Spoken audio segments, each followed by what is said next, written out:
Hello Knifeaholics, Kevin here again with another quick, no-nonsense knife review. So today I have a lesser known knife here, which is not as popular as your Benchmade's, Spyderco's, Zero Tolerances, etc. But that by no means makes this knife any less dependable or any less quality. What I have here is the Spartan Blades Pallas.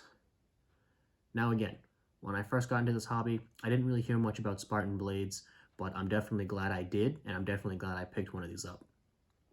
The Spartan Blades Pallas actually gets its name from the ancient Greek mythology, more specifically Pallas, the Titan god of battle in Warcraft, which I personally think is very cool.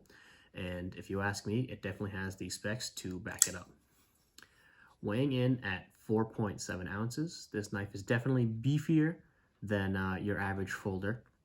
But again, that's because when you hear the specs, you'll find out why. So the handles are actually made of black anodized 6061 aluminum, so it can maintain both a steady performance, but without being too heavy in the pocket like your natural titanium, which again might not be as durable, but it can still pack a punch if you need it to.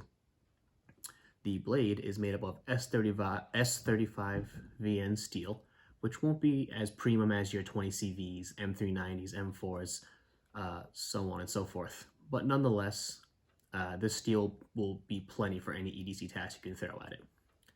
The blade is a drop point blade with a slight indent near the top of the blade, which I actually think is perfectly placed, because if you ever need to bear down on something and really get into something for a cutting job, I think this spot is perfectly placed for your thumb to rest on when you need that little extra force.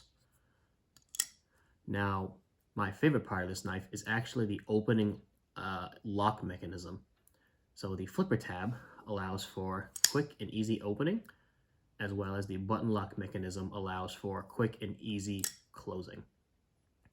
Now, some people have actually complained in the past about the weak detent of the Pallas, saying, it doesn't fully deploy sometimes, or you have to really give it a little bit.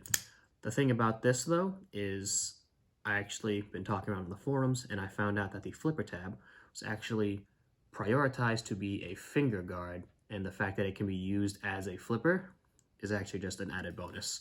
Whereas if you really wanted to, you can just use the thumb studs. But again, having that flipper, while the detent might not be perfect, it's still nice.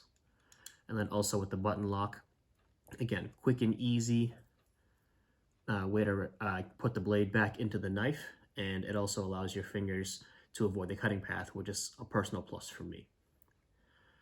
Now, the two main drawbacks I have for this knife are two fairly big ones depending on who you are. First off, the price. It is $285 MSRP, which, if you ask me, I think might be a little high. I would definitely like something a little more in the $250 range when it comes to materials and everything that you get with this knife. But, for $285, you can obviously tell it didn't stop me from buying it. Now, my bigger gripe is actually the pocket clip, which, again, it's a titanium pocket clip, and I really like the aero design.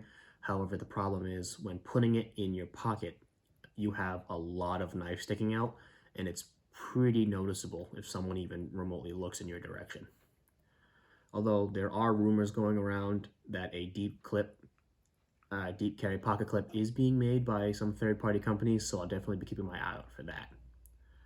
Otherwise, I still think this is a top-notch knife. Definitely could be a one-and-done knife if you only had to have one, and I definitely think it can hold its own when it comes to the best of the best.